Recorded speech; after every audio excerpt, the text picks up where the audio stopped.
All right, everybody. So we just watched Chapter 4, Book of Boba Fett. And let me get your image right. Okay. All right, you're good now.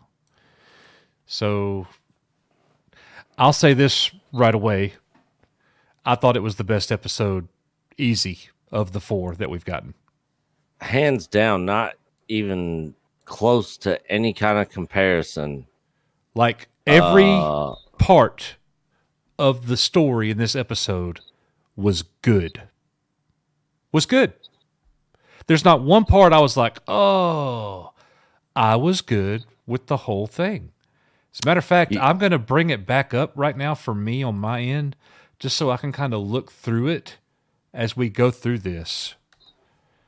Because this is our post-reaction video. This is our post-reaction discussion. Yeah. So those of you who are tuning in on YouTube,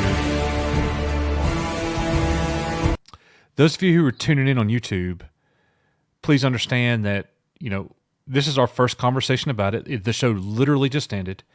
Yep. And we just finished it. First thoughts here. Yep, first thoughts. So I'm watching, dude, and again, I'm pulling it up right now, the episode again. So here it comes. All right. So it starts with the review of Black Chrysanthemum and with the Tuscans and everything.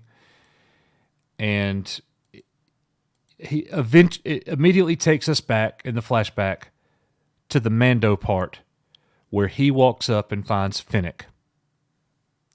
Yeah.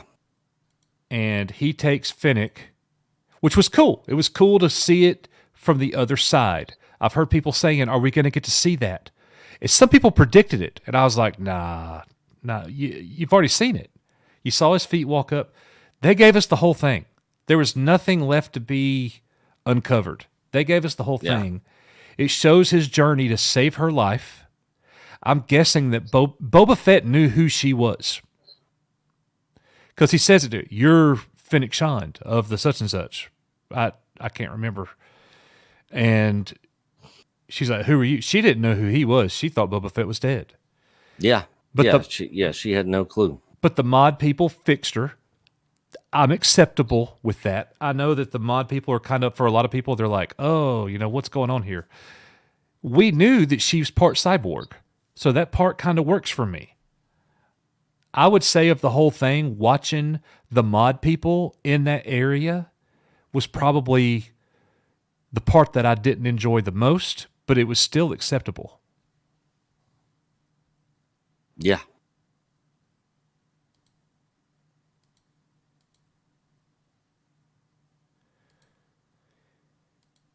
I agree. I'll edit this out. I just had to respond to this.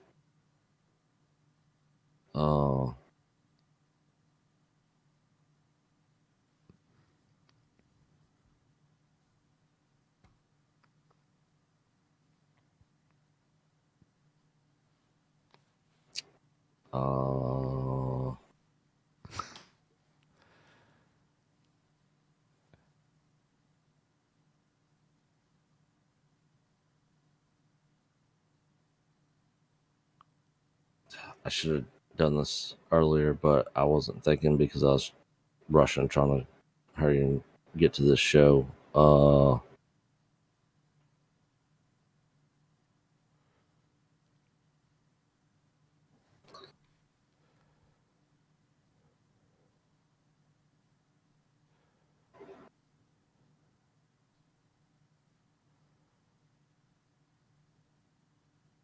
Okay, now what were you saying?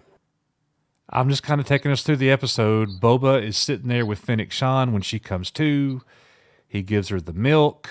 They have a conversation. And then they go on the little journey to go and rescue the Firespray. Yeah, as soon as they said that, I was just like, oh, it's not the Firespray, it's Slave One. That's the one thing about Disney Star Wars. It's like, man, I just wanted, like, it just that one scene right there fans would have just gone nuts and been like, there it is, Slave One, but they're too worried about, not offending somebody with the word slave. Yeah. Like, it's so It does take some dumb. of the momentum out of it. Yeah, for sure. Like as soon as they said Firespray gunship Firespray, I was just like, but that doesn't take away from the good stuff that was in the episode. Sure. Which there was way more good in this episode than any episode we've gotten so far, without a doubt. So after they go in there to take, they're on their way to go get the ship. I love the little scene where we first got to see EV-99. But after EV-99, things got a little weird with the chasing around of the little droid. Yeah, they could have cut that out. They could have cut that whole scene out. They could have cut out him treating the bantha like a little puppy, like, oh, good boy, like, oh, just you can go roam the Dune Sea. There you go on. Oh, good boy. Yeah. And like they could have cut all that out. It just would have been more. Like if I would have, before this episode, like in my head pictured, how's Boba Fett gonna release this bantha before he goes and rescues the ship? Just like the old westerns and the cowboys, turn it around, face it away. Yeah, go on, get out of here. Right. Slap it on the ass, boom. And then off it goes, walking away, and he goes on about his business. Not the whole, oh, good boy. All right, so I liked the escaping with Slave One. He had some trouble getting out. I thought that was good. It led to it was just an impactful moment. It wasn't like easy for him to get out. He's a little rusty flying. He doesn't really know. Yeah. He can't see too well. So he had some problems getting out. And then as he's out, he comes across the Nikto speeder bike gang, which is awesome. Yeah.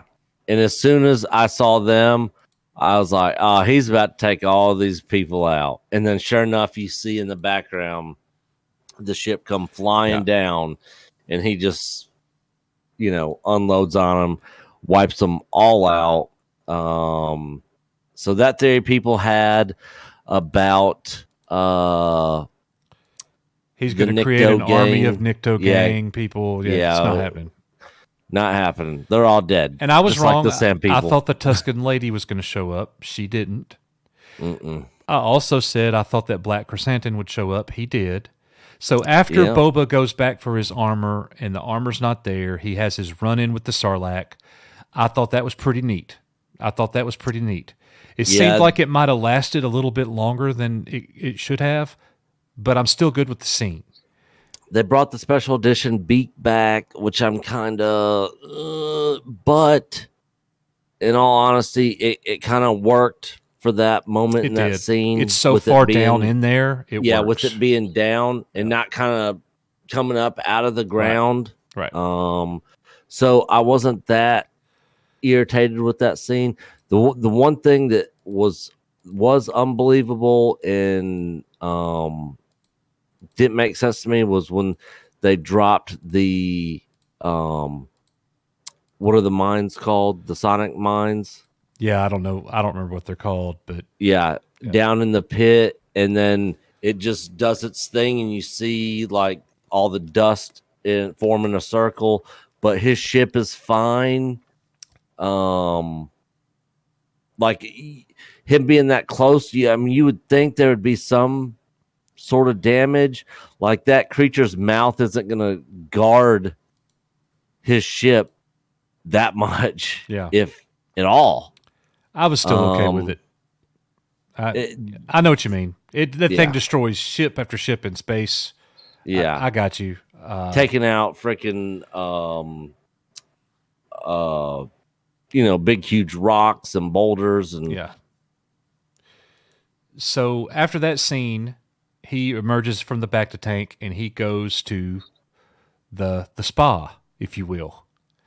And there we see Yep. Black Chrysanthemum go Yep. after some Trandoshans. And Because of the hatred between the two races. which at first I was sitting there, I was like, why is he just starting stuff? Yeah, But then I that's was what like, was in my head. Oh, And wait then a you- second, yeah. wait a second. Trandoshans and the Wookiees, they're like mortal enemies. Yep. So it made sense. After I thought about that, I was like, okay, it makes sense. It makes sense. So I love the part after that ends, how Boba Fett leaves the bar area to follow Black Chrysanthemum. It's like that's what he went there for, kind of. He went there he went somewhere looking for muscle. That's who he sought out. And now we didn't get we didn't get a payoff for that yet. But I do think it's coming. So the next scene is the Godfather. They're all sitting around the table on top of a Rancor. Yeah. And basically Boba Fett convinces all of the heads of the families, if you will, to not go against him, to remain neutral. That's all I'm asking is for you to be neutral. And I'll take care of all this. I like that. That's pretty freaking awesome. Now, you know somebody's going to betray him. Yeah, you would think so. Somebody's going to say something. Somebody's going to go behind his back, something. But obviously, of course, he's going to be cool with it. And until it's all over, said and done with, and then he's going to frickin' smoke them fools. So, speaking of smoking them fools, so this leads us to the final scene. His bidding to get the heads of the families to join with him to fight the Pikes failed. But he won because they're not fighting against him. But they're neutral. So now he's having a conversation with Fennec, and he's like, we've got money. We need the muscle. Yeah. And Fennec says, you could buy muscle if you know where to find it. And then we hear it. They play Mando's theme. Yep. We hear Mando's theme. Mando's got the dark saber. He's with Bo-Katan. All them, the other Mandalorians. So I imagine they are going to be showing up. I mean, they kind of 100% tease that. They have Mando has to show up. Why else would the Mando music be playing right after she says that?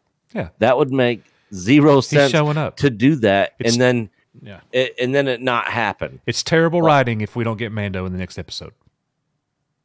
Yeah, it doesn't even have to be the next episode, but it would make sense to be in the next episode for sure. To because we only got 3 episodes left. Yeah. So yeah. 3 episodes left, and this was the halfway point. And Nick, I got to tell you, it's the best of the 4 for me. And I'm going to go. Normally, I'll let you do the rating first. I'm going to give this a solid 8. That's exactly what I was thinking. Solid 8. Yep. Solid 8 for me for this episode. For the first episode, a 7. For episode 3, a 5. For episode 2, like a 3. Yeah, but yeah, this was my favorite by far so far. Yeah, for sure. I really enjoyed it, and I'll be watching it again. I'm not going to say tomorrow because it's 3:07 a.m. I'll be watching it by lunchtime today. Yeah. You know what? I have watched bits and pieces on a rewatch of episode 2, and started to try to rewatch episode 3 and fell asleep. Yeah. Other than those 2 things, I haven't seen any of these episodes a second time from start to finish once. But you'll watch this one. this one, I definitely will. Yeah, I will too. Well, guys, Definitely. thank you to all of our Patreon members who were here with us to watch this entire review and this post-live review discussion. Everybody on YouTube, thank you so much for being here and watching. You know, we got 2 different videos on YouTube. You've got our actual reactions to the clips as you see them. Nick will be getting that out. And then you see this, the post-reaction discussion, where we basically give our final thoughts and our ratings. So thank you very much for being here. We are Echo Based Network. We're so happy that we got a very good Star Wars episode. We can't wait to next week to jump into Chapter 5. Let us know what you think in the comments, and we will see you guys on the next one. See you guys.